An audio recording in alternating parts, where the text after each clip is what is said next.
The mansion loomed, dark against the bruised twilight sky. Its windows' vacant eyes stared down from the hill.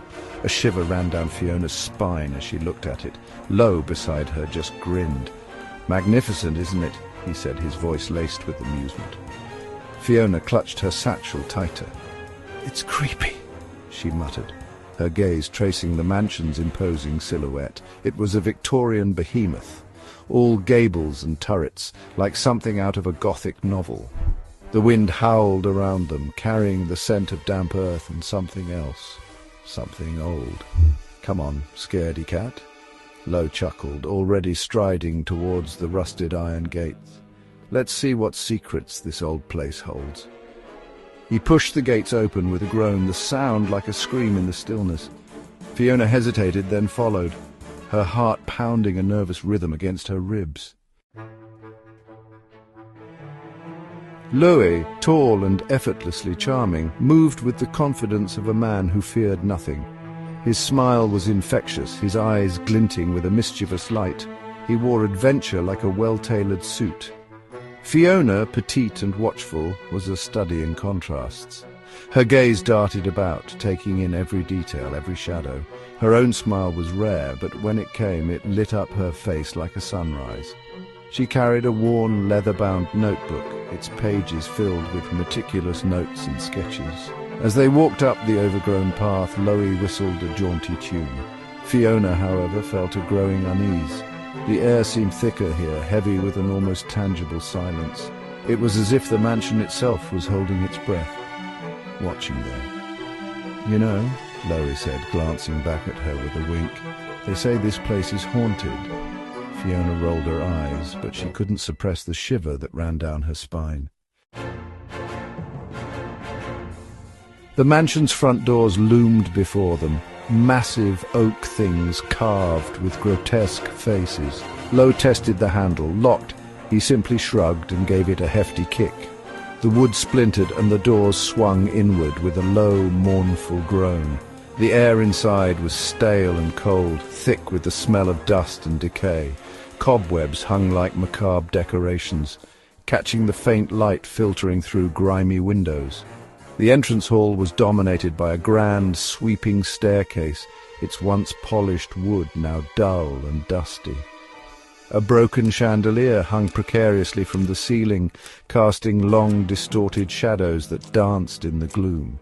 "Charming," Lois said, his voice echoing in the silence. He pulled a flashlight from his backpack and flicked it on, the beam cutting through the darkness.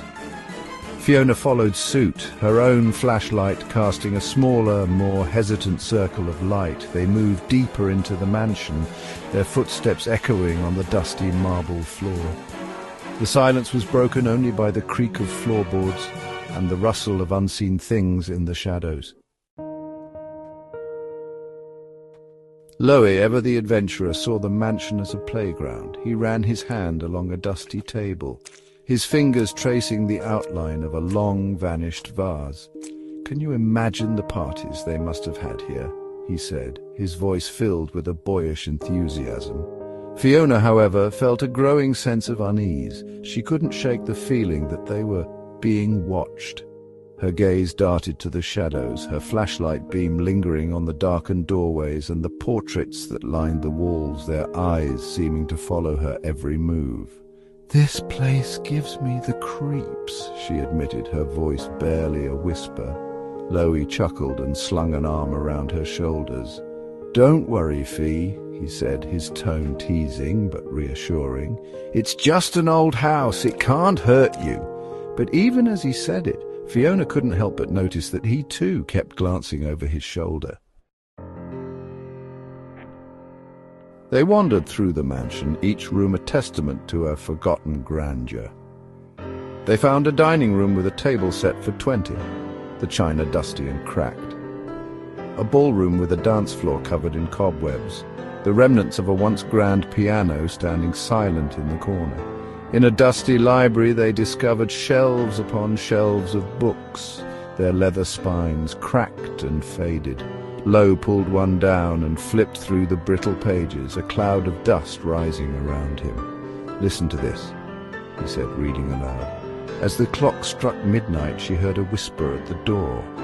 Fiona shivered. She could have sworn she heard a whisper too, a soft, sibilant sound that seemed to come from the shadows at the edge of her vision. But when she spun around, her flashlight beam illuminating the darkness, there was nothing there. "It's just the wind," Loie said, closing the book with a snap.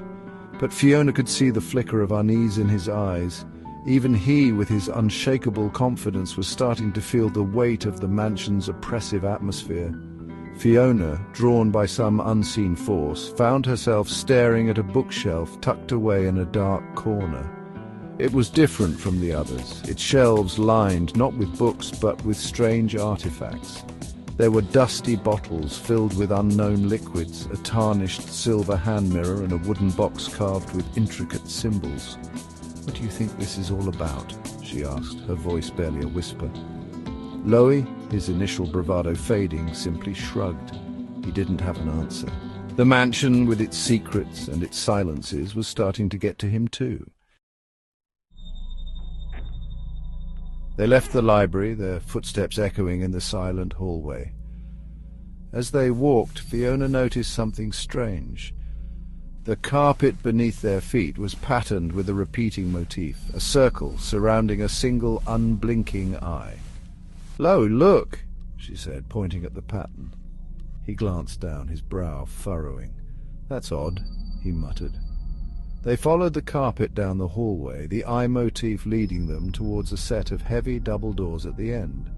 Fiona felt a chill run down her spine as they approached the doors. The air here seemed colder, heavier. She could feel her heart pounding in her chest. She had a bad feeling about this. "Ready?" Loie asked, his hand hovering over the doorknob. Fiona hesitated, her gaze darting to the shadows that seemed to press in around them. "Loie, I don't know about this." Loie, ever the one to tempt fate, just grinned and pushed the doors open. The room beyond was plunged into darkness. "After you," he said, gesturing for Fiona to enter. She shot him a withering look, but stepped cautiously into the room. Fiona's flashlight beam cut through the darkness, illuminating a room that was both grand and derelict. It was a study, lined with bookshelves and dominated by a massive mahogany desk. But the room was in disarray, papers scattered across the floor, the furniture overturned as if there had been a struggle. And then Fiona saw it, a single gleaming eye staring up at them from the center of the desk. It was the same eye from the carpet, but larger, more menacing. It seemed to pulse with an inner light, watching them, judging them. Fiona gasped, stumbling back. "Lo," she whispered, her voice filled with a terror she couldn't disguise. Loie, his usual confidence shaken, stepped forward, his flashlight beam joining Fiona's, and then, as if in answer to their intrusion, the mansion awoke. The eye on the desk pulsed with a blinding light, and the shadows in the room seemed to writhe and twist, taking on shapes that were both familiar and grotesquely wrong.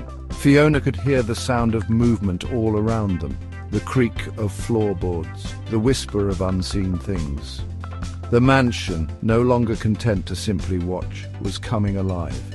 And Fiona, her heart pounding in her chest, knew that they were in terrible danger.